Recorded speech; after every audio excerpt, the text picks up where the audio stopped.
Welcome to IAC. ఈ వీడియోలో మనం ఇంపార్టెంట్ కరెంట్ అఫైర్ ఎంసీక్యూస్ చూద్దాం. సో ఫస్ట్ ఎంసీక్యూ డిస్కస్ చేద్దాం. Telangana government has partnered with which e-commerce company to lead medicines from the sky project. So Telangana government ఏ e-commerce కంపెనీతో tie-up కుదుర్చుకుంది? So medicines from the sky project కోసం అని అడుగుతున్నారు. Options వచ్చేటప్పటికి Amazon India, Flipkart, Myntra and as well as the Snapdeal. So first మనం చూడాల్సింది medicines from the sky project. ఇది ఇండియాలోనే మొట్టమొదటి పైలట్ ప్రాజెక్ట్ అని చెప్పొచ్చు. ఇది తెలంగాణ గవర్నమెంట్ స్టార్ట్ చేసింది. అంటే డ్రోన్ సహాయంతో, ఆల్మోస్ట్ డ్రోన్ సహాయంతో ఇది మెడిసిన్స్ని సప్లై చేయడం, దీనికి స్కై ప్రాజెక్ట్ అని చెప్పేసి పేరు పెట్టారు.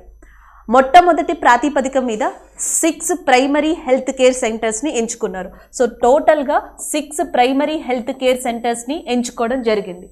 సో ఈ 6 ప్రైమరీ హెల్త్ కేర్ సెంటర్స్ నుంచి ఏవైతే మెడిసిన్స్ ఉంటాయో ఆ మెడిసిన్స్ని ఆ పర్టిక్యులర్ ప్లేస్కి డెలివరీ చేయడం అనేది medicines from the sky project యొక్క మెయిన్ అండ్ ఫస్ట్ గోల్గా చెప్పచ్చు.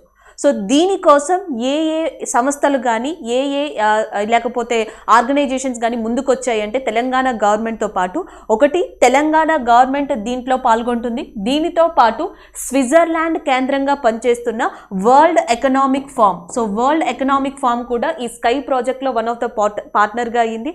దాంతోపాటు హెల్త్ నెట్ సెంటర్స్ అని చెప్పేసి ఇంకొక organisation, health net centre and as well as world economic forum, Telangana government, ఈ మూడు కలిసి మొట్టమొదటి పైలట్ ప్రాతిపదిక మీద ఈ medicines from the sky project అనే దాన్ని చేపట్టాయి. సో దీంట్లో సివిల్ ఏవియేషన్ ద్వారా ఒక పర్టిక్యులర్గా ఏవైతే మనకి రిస్ట్రిక్షన్స్ ఉన్నాయో ఆ రిస్ట్రిక్షన్స్కి సంబంధించిన పర్మిషన్ని కూడా పొందడం జరిగింది ఆ రిస్ట్రిక్షన్స్ మీద.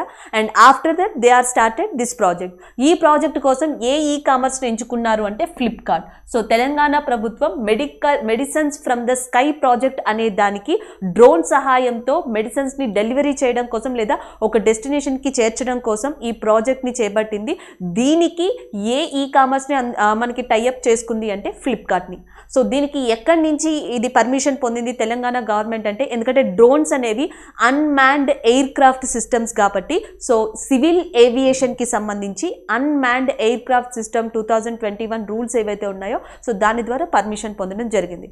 ఆల్రెడీ భారతదేశంలో సివిల్ ఏవియేషన్ ICMR గురించి కరెంట్ అఫైర్లో చెప్పుకున్నాం. సో ICMR, సో దీనికి పర్మిషన్ ఇవ్వడం జరిగింది. ఏవైతే వ్యాక్సిన్స్ ఉన్నాయో సో ఆ వ్యాక్సిన్స్కి సంబంధించి డ్రోన్స్ ద్వారా డెలివరీ చేయడానికి మొట్టమొదటిగా సివిల్ ఏవియేషన్ నుంచి పర్మిషన్ పొందింది ICMR. IIT కాన్పూర్, ICMR రెండు కలిసి సో ఈ డ్రోన్స్ ద్వారా వ్యాక్సిన్ సప్లై అనే దాన్ని చేపట్టాలనుకున్నాయి. సో దాని తర్వాత అలాంటి రిలేటెడే తెలంగాణ గవర్నమెంట్ స్టార్ట్ చేసింది medicines from the sky project అనేది. So this is about that medicines from the sky project. Answer వచ్చేసి Flipkart. So next, recently which state tourism developed corporation has launched Pitha on wheels programme. So Pitha on wheels programme అనే దాన్ని ఎవరు start చేశారో అని అడుగుతున్నారు. So ఆప్షన్స్లో వచ్చేటప్పటికి ఒడిస్సా, జార్ఖండ్, కర్ణాటక, కేరళ. ఇటీవల ఒడిస్సాలో మనకి రాజప్రభ ఫెస్టివల్ అనేది జరిగింది. ఆ రాజప్రభ ఫెస్టివల్ సందర్భంగా Odisha tourism and development corporation so ఒక దాన్ని స్టార్ట్ చేసింది. దాని పేరే పీతా ఆన్ వీల్స్. సో దీన్ని స్టార్ట్ చేసిన రాష్ట్రం ఏది అంటే ఒడిస్సా కాబట్టి option B is a correct answer. So జనరల్గా ఒడిస్సాలో ప్రతి సంవత్సరం కూడా రాజప్రభ ఫెస్టివల్ అనేది జరుగుతుంది. సో ఆ ఫెస్టివల్ సందర్భంగా ఏదో ఒక ప్రోగ్రామ్స్ కానీ ఏదో ఒక అరేంజ్మెంట్స్ కానీ ఒడిస్సా టూరిజం డెవలప్మెంట్ కార్పొరేషన్ చేయడం అనేది నార్మల్గా జరిగేది. అయితే ఈ సంవత్సరం కోవిడ్ కారణంగా వీళ్ళు ఎస్పెషల్లీ ఏ ప్రోగ్రామ్ని క్రియేట్ చేశారు అంటే పీతా ఆన్ వీల్స్ అనే ప్రోగ్రామ్ని క్రియేట్ చేయడం జరిగింది. So option B is a correct answer. Already మీకు తెలుసు, ఒకసారి మళ్ళీ రివైజ్ చేద్దాం. Odisha chief minister Naveen Patnaik and Odisha యొక్క గవర్నర్ వచ్చేసి Ganeshi Lal. And next one చూద్దాం. Where is the Ziva Rhino Sanctuary which was seen in the news recently? So జివా రైనో శాంచురీ అనేది న్యూస్లో చూసాం, అది ఎక్కడ ఉంది అని అడుగుతున్నారు. సో ఫస్ట్ న్యూస్లో ఉండడానికి మెయిన్ రీజన్ ఏంటి అంటే and Ziva rhino సెంచరీని last week కంప్లీట్గా క్లోజ్ చేశారు. అక్కడ కొంతమంది పీపుల్స్ కంప్లైంట్స్ దృష్ట్యా కావచ్చు, కోవిడ్ నిబంధనల దృష్ట్యా కావచ్చు, కొన్ని ప్రాబ్లమ్స్ రావడం వల్ల ఈ జివా రైనో శాంచురీని లాస్ట్ వీక్ కంప్లీట్గా 1 వీక్ అంతా క్లోజ్ చేశారు, తిరిగి ఓపెన్ చేశారు. అందుకని చెప్పేసి అది న్యూస్లో ఉంది. అయితే ఈ జివా రైనో శాంచురీ అనేది ఏ కంట్రీలో ఉంది అని అడుగుతున్నారు. ఆస్ట్రేలియా అండ్ నెక్స్ట్ వచ్చేటప్పటికి Iran and Germany, Uganda. So answer వచ్చేసి మనకి Uganda is a correct answer. ఇటీవల ఉగాండాలోని జివా రైనో రైనో శాంచురీని తిరిగి ఓపెన్ చేయడం జరిగింది, అందుకని చెప్పేసి ఇది న్యూస్లో ఉంది. అలాగే ఉగాండా యొక్క క్యాపిటల్ వచ్చేసి మనకి కంపాలా. So కంపాలా is the capital of Uganda. And next rhino ఉంది కాబట్టి రైనోకి సంబంధించి ఇండియాలోని ఇంపార్టెంట్ ఫ్యాక్ట్ ఏంటి అంటే ఇండియాలో కూడా మనకి ఆపరేషన్ రైనో అనే దాన్ని స్టార్ట్ చేశారు. ఎప్పుడు అంటే 2005లో 2005లో మనకి ఆపరేషన్ రైనో అనే దాన్ని స్టార్ట్ చేశారు విజన్ 2020 ఉద్దేశంతో. అంటే 2020 కల్లా భారతదేశంలో ఏవైతే ఖడ్గమృగాలు రైనోసర్స్ అంతరించిపోతున్నాయో సో వాటిని తిరిగి కాపాడడం కోసం ఆపరేషన్ రైనో అనే దాన్ని 2005లో స్టార్ట్ చేశారు. సో రైనోలో డిఫరెంట్ కైండ్ ఆఫ్ వెరైటీస్ ఉంటాయి, స్పీషియస్ ఉంటాయి, అరుదైన జాతులు ఉంటాయి. అలాగే భారతదేశంలో వన్ ఆఫ్ ద ఇంపార్టెంట్ జాతిగా చెప్పేది వన్ హార్న్ రైనోసర్ గురించి. సో ఈ వన్ హార్న్ రైనోసర్ భారతదేశంలో ఎస్పెషల్లీ ఈశాన్య రాష్ట్రాల్లో ఎక్కువగా దొరుకుతుంది. ఈశాన్య రాష్ట్రంలో అయిన అస్సాంలో వీటి సంఖ్య అనేది చాలా ఎక్కువగా ఉంటుంది. అందుకే Assam state animal, Assam state జంతువు కూడా వన్ హార్న్ రైనోసరే. So this is about the rhinoceros. అయితే ఇక్కడ క్వశ్చన్ మాత్రం జివా రైనో శాంచురీ ఎక్కడ ఉంది అని చెప్పి answer Uganda and capital కంపాలా. Next one చూద్దాం.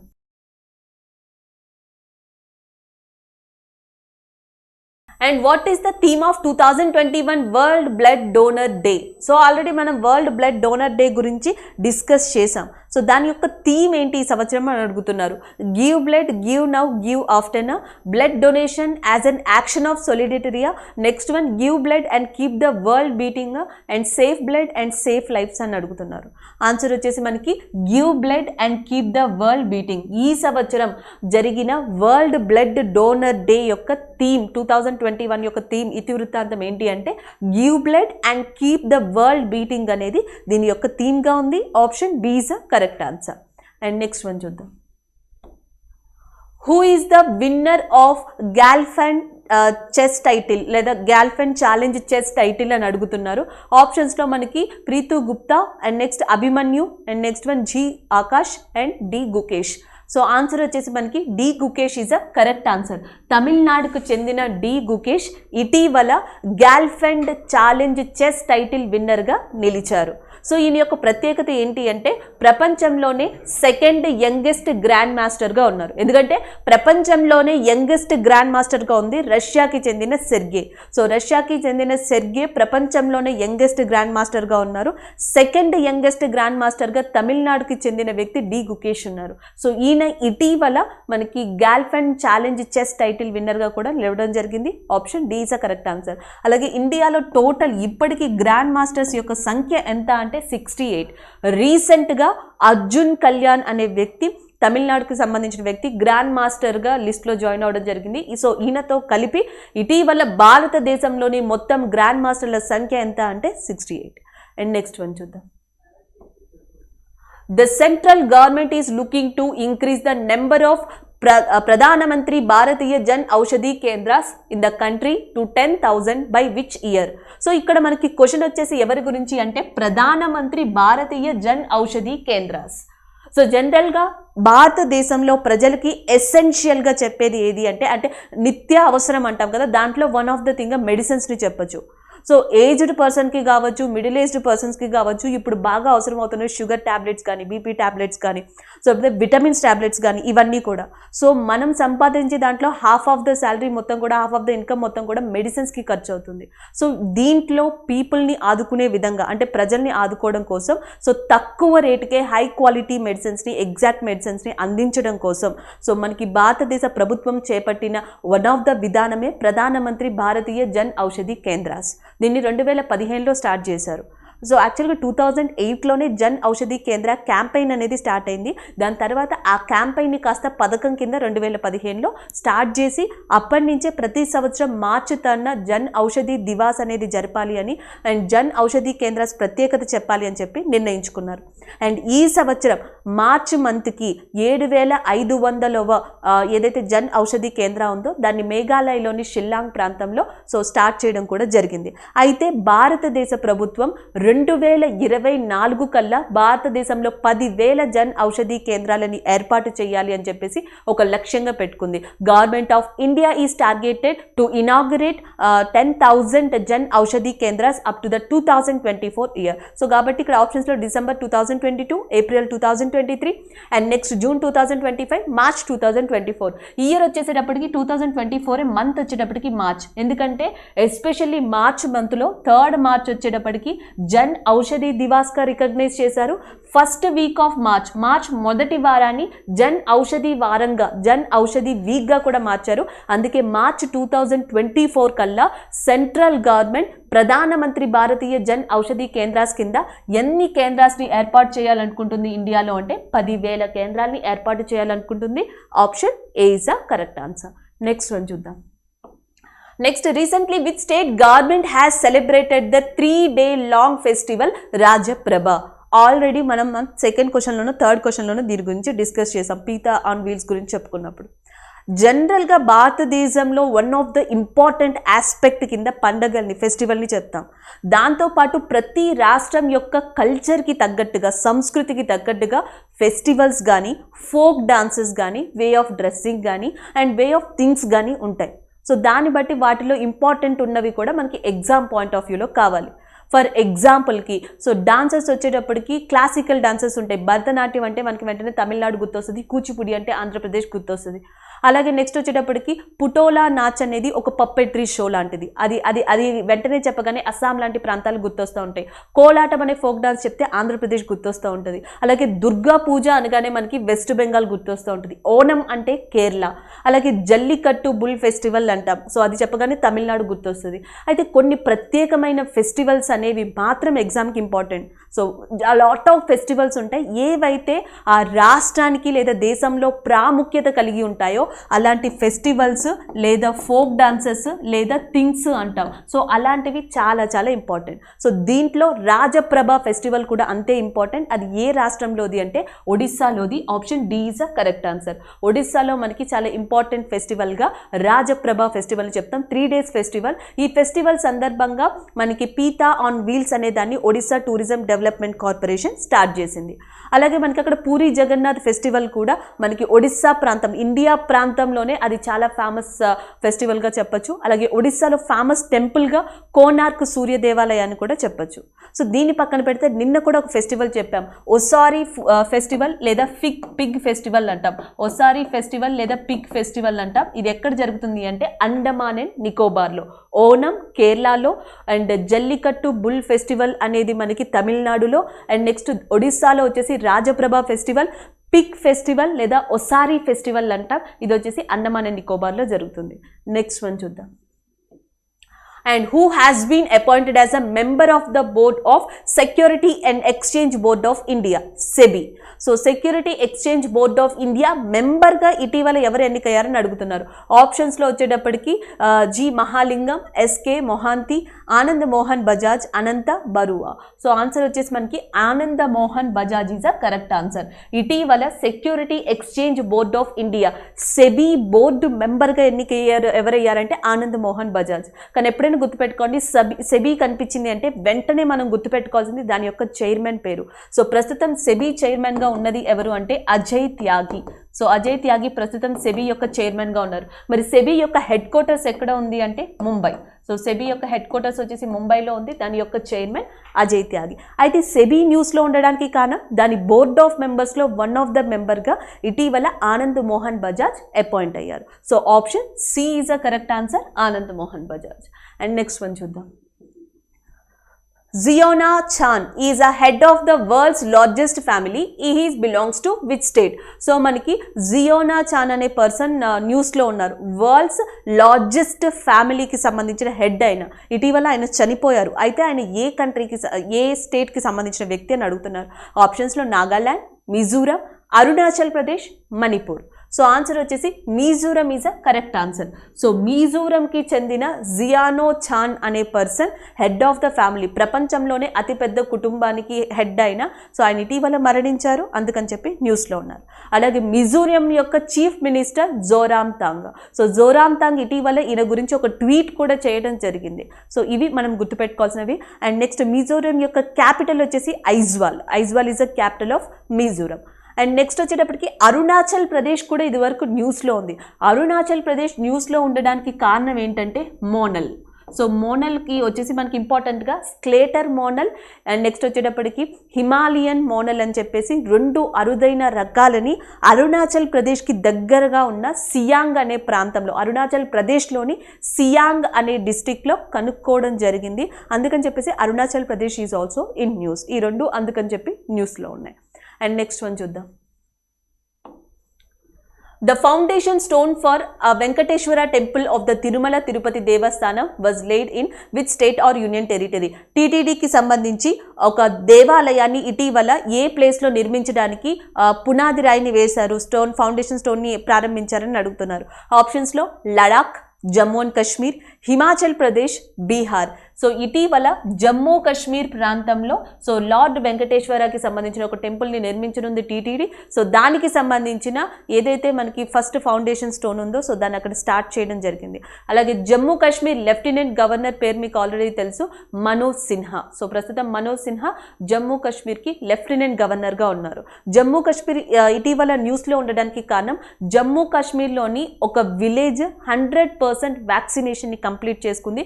భారతదేశంలోనే మొట్టమొదటి విలేజ్గా నిలిచింది. అండ్ దాంతోపాటు ఏషియన్ ట్యూలిప్ ఫెస్టివల్ కూడా మనకి జమ్మూ కాశ్మీర్ ప్రాంతంలోనే జరిగింది. సో అందుకని చెప్పేసి జమ్మూ కాశ్మీర్ న్యూస్లో ఉండడం జరిగింది.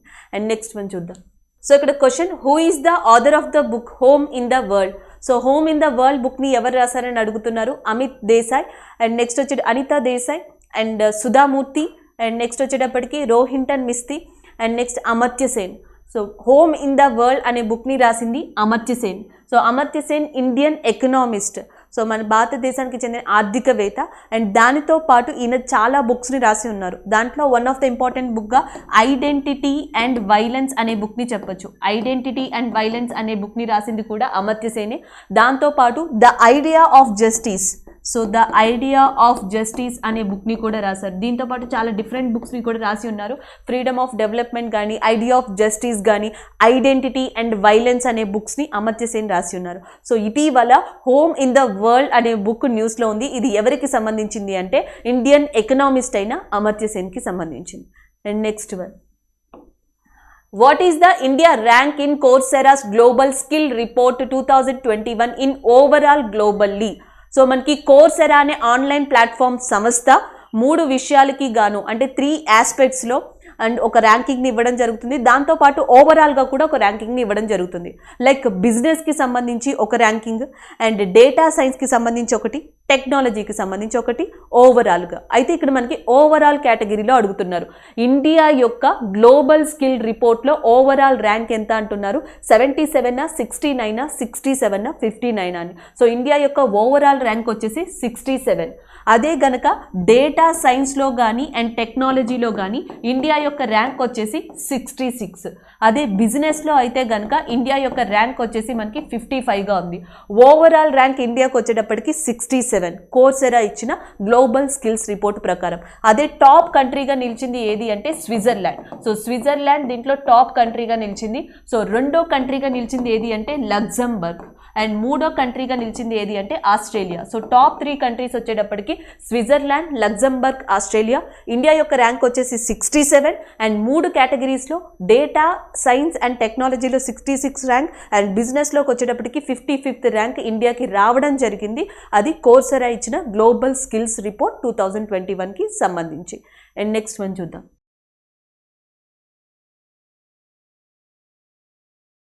And what is the world elder abuse awareness day observed? So when? So ఎప్పుడు world elders abuse awareness day అనేది నిర్వహిస్తారని అడుగుతున్నారు.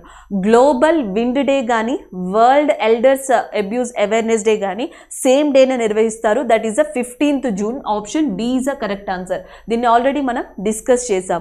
15th జూన్ అనేది గ్లోబల్ విండ్ డే కింద ఉంది అని, దాంతోపాటు world elder abuse awareness day కింద కూడా దీన్ని రికగ్నైజ్ చేశారు అని చెప్పేసి మనం డిస్కస్ చేయడం జరిగింది నిన్న కరెంట్ అఫైర్లో. So option D is a correct answer, 15th June. And next one చూద్దాం. India will achieve land degradation neutrality by which year? So ఇటీవల వార్తల్లో నిలిచిన land degradation. So land degradation అనేది ఇటీవల మనకి న్యూస్లోకి రావడం జరిగింది. సో ఇండియాకి సంబంధించి ల్యాండ్ డిగ్రేడేషన్ అనేది న్యూట్రాలిటీ అనేది ఏ ఇయర్కి అచీవ్ అవుతుంది అని అడుగుతున్నారు. 2025, 2022, 2030, 2045 అని. 2030 కల్లా భారతదేశం ల్యాండ్ డిగ్రేడీ న్యూట్రాలిటీని అచీవ్ చేస్తుంది అని చెప్తున్నారు. Estimated year is 2030, 2030. And next one. Which of the Indian immunologists have been selected to CEPI Scientific Advisory Award? So CEPI యొక్క సైంటిఫిక్ అడ్వైజరీ అవార్డుకి ఇటీవల సెలెక్ట్ అయిన ఇండియన్ ఇమ్యూనాలజిస్ట్ ఎవరు అని అడుగుతున్నారు.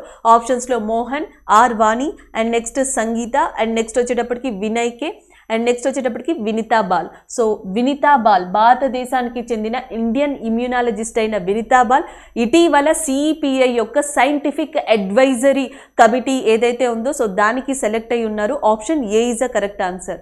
సో నెక్స్ట్ వన్ చూద్దాం. Who has been named the ICC Player of the Month for May 2021 in male category? So ICC every month కూడా male and female కేటగిరీలో ప్లేయర్ ఆఫ్ ద మంత్ అవార్డ్స్ని ఇస్తుంది. అయితే ఈసారి మే మంత్లో ఐసీసీ ప్లేయర్ ఆఫ్ ద ఫీమేల్ని మేల్ని కూడా ప్రకటించడం జరిగింది.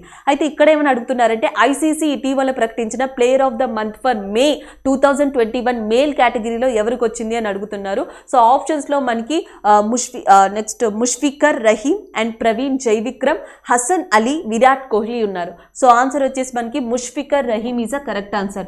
బంగ్లాదేశ్కి చెందిన క్రికెటర్ ముష్ఫికర్ రహీంకి ప్లేయర్ ఆఫ్ ద మంత్ మేకి గాను ఈ మేల్ కేటగిరీలో రావడం జరిగింది. అదే ఫిమేల్ కేటగిరీ వచ్చేటప్పటికి మనకి బ్రీస్ ఎవరైతే స్కాటిష్ విమెన్ క్రికెటర్ ఉన్నారో సో బ్రీస్కి ఈ అవార్డు రావడం జరిగింది, క్యాథరీనా బ్రీస్కి. And next one.